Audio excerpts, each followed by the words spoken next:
فإن خير الحديث كتاب الله وخير الحديث حديث محمد المصطفى صلى الله عليه وسلم وشر الأمور محدثاتها وكل محدثة بدعة وكل بدعة ضلالة وكل ضلالة في النار.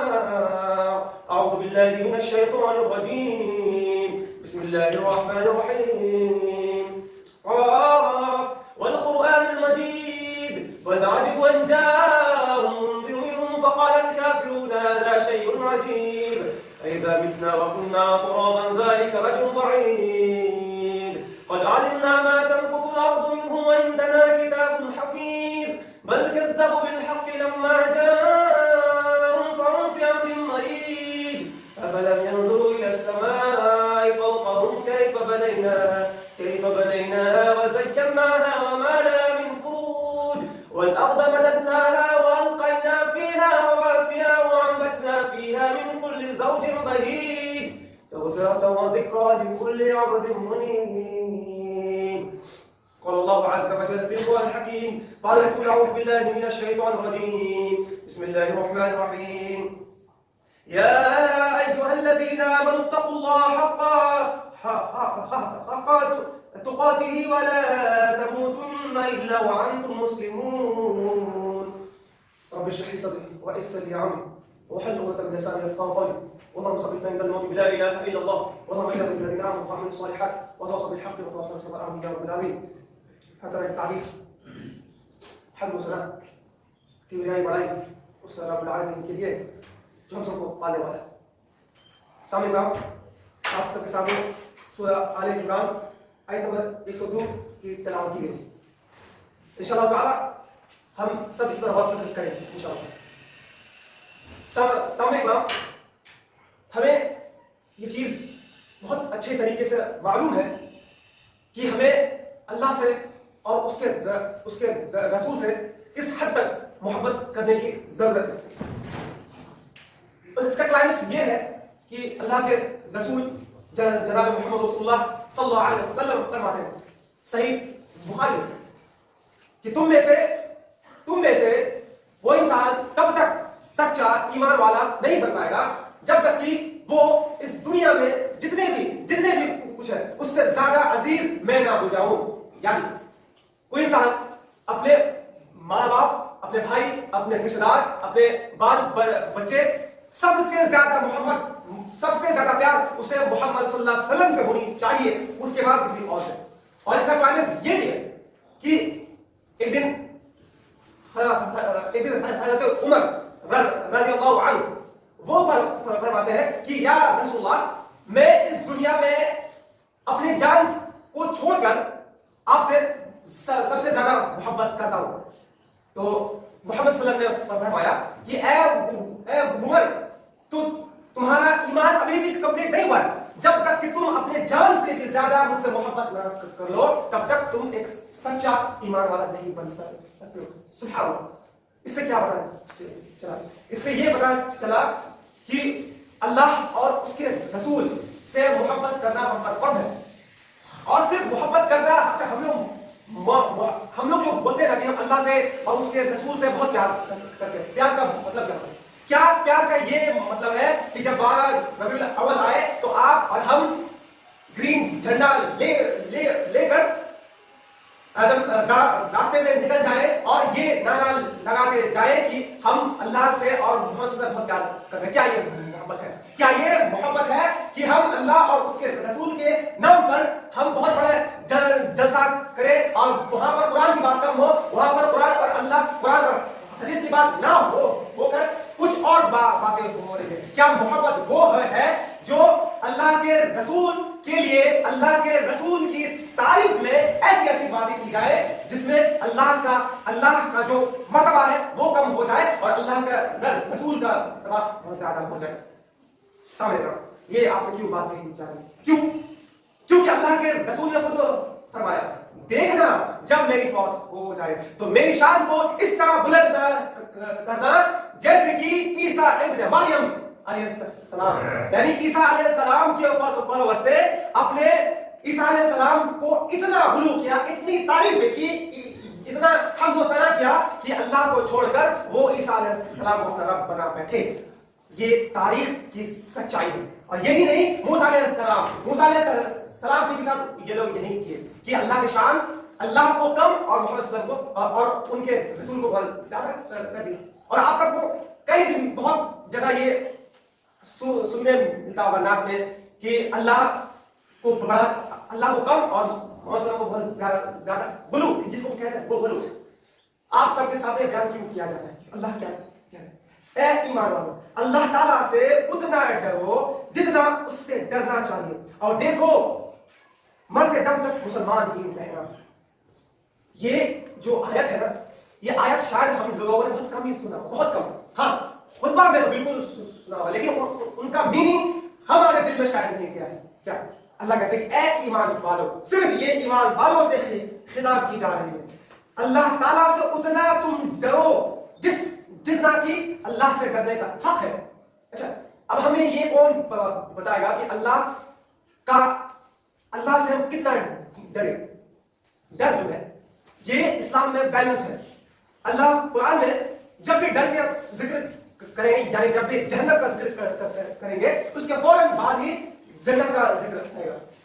اور اللہ اگر جنت کا ذکر کریں گے تو فوراً بعد ہی جہنم کا ذکر آئے گا. یعنی یہ بیلنس ہے اور اللہ کا جو ڈر ہے وہ بیلنس ہے کس میں. اگر اللہ قرآن میں کیا تھا اگر کوئی احد پہاڑ کے برابر بھی گناہ کیا اور اس نے دل سے توبہ کیا تو اللہ سے معاف کرنے والا ہے. اور اللہ یہ بھی فرماتے ہیں کہ اے نبی آپ میرے بندوں کو کہہ دیجئے کہ میں ان سے سب سے زیادہ قریب ہوں, میں ان کی ساری باتوں کو ساری دعاؤں کو قبول کرتا ہوں. اللہ یہ نہیں کہا کہ کروں گا.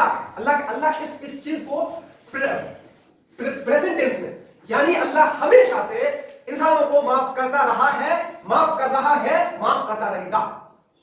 اس کا یہ اصل ہے. لیکن اس کا کیا مطلب یہ ہے کہ اللہ صرف آپ کو معاف کرتا جائے معاف کرتا جائے معاف کرتا جائے اور اللہ آپ کو گرفت کرے گی نا؟ یہی تو بات ہے. اللہ کہتے ہیں اللہ کی معافی اس شخص کے لیے ہے جو دل سے معافی مانگے اور وہ کوشش کرے کہ میں یہ گناہ اب نہیں کروں گا. لیکن اللہ کا رحم ہے وہ اس شخص کے لیے بالکل نہیں ہے جسے یہ غلطی کا احساس ہی نہیں کہ میں گناہ کر رہا ہوں, جسے اس غلطی کا کچھ فیلنگ نہیں کہ یہ گناہ کر رہا ہوں. اور اب حق کی بات ہے اگر ہم یہ کہتے ہیں کہ ہم اللہ سے ڈر رہے ہیں زبان سے بول رہے ہیں اور ہم 5 وقت نماز پڑھ رہے ہیں, ہم حج بھی کر لیے, ہم جو ہے زکات بھی دے رہے ہیں, لیکن جتنی بھی برائیاں ہیں وہ سب ہمارے دل میں سب سے پہلا کہ ہم اور لوگوں کو حقیر جان رہے ہیں. ہم اور جو میرے جو چھوٹے لوگ ہیں ان کے لیے میرے دل میں محبت نہیں ہے اور جو غریب لوگ ہیں ان کے لیے میرے دل میں کوئی رحم ہی نہیں ہے. تو کیا ہم اللہ سے ڈر رہے ہیں؟ کیا اللہ یہ نہیں پوچھے گا کہ اے بنی آدم تمہیں میں نے دولت دیا تھا, عزت دیا تھا, نمازی کا ٹائٹل دیا تھا, لیکن تم نے تو میرے بندوں پر رحم نہیں دکھایا. اور یہ اللہ کے رسول بھی فرماتے ہیں کہ جو اللہ کے بندے پر رحم کرے گا اللہ بھی اس پر رحم کرے گا. تو کیا ہمارے دل میں وہ ہے؟ یہ تو ایک پوائنٹ. دوسرا کہ ہم جو ہے ہم کلیم کرتے ہیں کہ ہم اللہ سے ڈرتے ہیں لیکن ہم جھوٹ بولنے سے کبھی نہیں کتراتے. یعنی جھوٹ جو ہے عام ہو چکا ہے. دوست فون کر رہا بھائی کہاں ہو تو ہم ہیں گھر میں لیکن ہم بول رہے ہیں کہ ہم اللہ جہاں پر ہم وہاں. آپ کو یہ فیل ہوتا ہوگا کہ یہ جھوٹ نہیں ہے لیکن یہی جھوٹ ہے. اب گناہ کا ڈیفینیشن یہ ہے کہ وہ چیز جو تمہیں کھٹکے یہ چیز تو یہ یعنی اگر ہم تنہا ہے اور کوئی چیز ہم کر رہے ہیں اور ہمیں کھٹک رہا ہے کہ یہ چیز تو ہمیں نہیں کرنی چاہیے, دیٹس اے ڈیفینیشن آف گناہ. یعنی ہم کہیں اور ہیں اور ہم کسی دوست اور بھائی اور ابو اور امی کو بول رہے ہیں نہیں ہم وہاں ہیں تو یہ گناہ ہے. یعنی کوئی بھی مسلمان ایک چھوٹا گناہ کرنے سے پہلے اس اللہ کے بارے سوچے گا اگر وہ اللہ سے صحیح میں ڈر رہا ہے. اسی لیے کہتے ہیں کہ ایک ایمان والا اور ایک نان ایمان والا میں صرف ہم یوں کر رہے ہیں. بہت بڑا فرق کیا ہے کہ ایک ایمان والا کو ہمیشہ اس کے زندگی میں ایک CCTV کیمرہ ہے کہ اگر میں یہ کروں تو شاید اللہ کے سامنے ہمیں حاضر ہو کر اس کے بارے میں ہونا, اگر میں یہ کروں تو شاید یہ نہ ہو جائے, اگر یہ کروں تو شاید یہ نہ ہو جائے. تو یہ ایمان والا میں ہی رہے گا. اور ہر ایک ایمان والا جب کوئی ایگزامپل ایک ایمان والا یہ ہے کیا ہے, ایک دکاندار ہے اور اس کا کسٹمر نے انہیں 500 روپے ایکسٹرا دیا, لیکن ایک ایمان والا 500 روپے ایکسٹرا وہ کبھی اپنے جیب میں نہیں رکھے. کیوں؟ کیونکہ وہ خیال ہوگا اگر میں نے اس ایکسٹرا پیسہ جو میرے لیے حلال نہیں ہے اگر میرے پیکٹ میں رکھ لیا تو شاید مجھے اللہ پوچھ نہ لے کہ تمہاری خودداری تمہاری جو یہ ہے وہ کہاں گئی, تم نے اسے لوٹایا کیوں.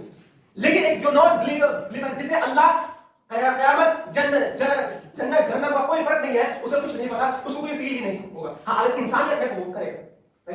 یعنی انسانیت جو ہے اسلام, دیکھیے انسانیت جو ہے کیا کرتا ہے, انسانیت کو اسلام جو ہے وہ پالش کرتا ہے. کوئی اگر اچھا انسان ہے, اگر اس میں انسانیت ہے تو وہ بہت زیادہ چانسز ہے کہ وہ اسلام کو قبول کر لے, اور وہ انسانیت جو اچھی چیز ہے اس کو اسلام جو ہے پالش کر دے. یہ ہے اسلام کا کام.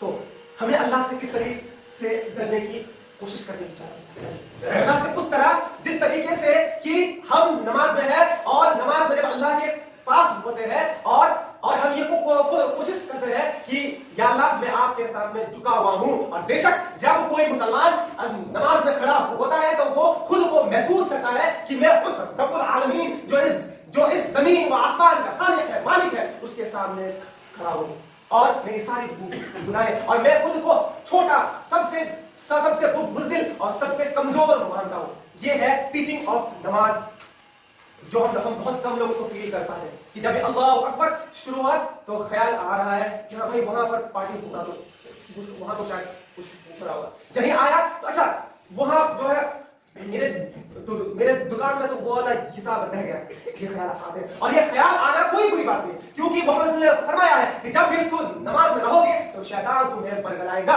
اور یہ خود محمد صلی اللہ علیہ وسلم سے بھی جب وہ نماز پڑھ رہے تھے ان سے بھی قرآن میں بھول ہوئی ہے. تو لیکن اٹ ڈزنٹ مین کہ ہمیں لائسنس مل جائے اور ہم ٹرائی ہی نہ کریں کہ ہم جب بھی نماز میں کھڑے ہو تو ہم اللہ پر غور فکر کریں.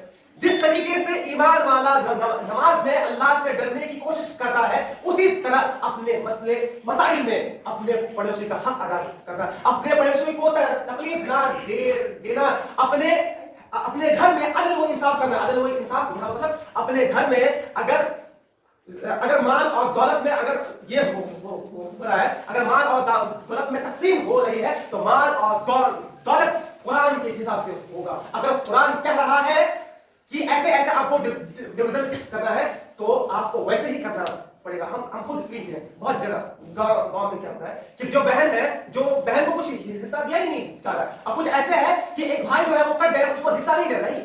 قرآن میں جس طریقے سے آپ کو شادی آپ کو عام چیزوں قرآن اور حدیث جس طریقے سے کہا گیا ہے کیا ہم وہ کریں, کیا ہم اسلام کے جس حساب سے شادی کروا رہے ہیں. بہت ساری باتیں جو وقت کی کمی ہے. تو آخر میں یہی کہیں کہ اللہ سے ہمیں اس طریقے سے کرنے کی کوشش کرنی چاہیے جس طریقے سے اللہ کا حق ہے. آخر میں اللہ سے دعا کیا رب العالمین ہم سب کو کہیں گے سننے سے زیادہ عمل کرنے کی توفیق عطا فرمائے. بارک اللہ لنا ولکم ونفعنا بالآیات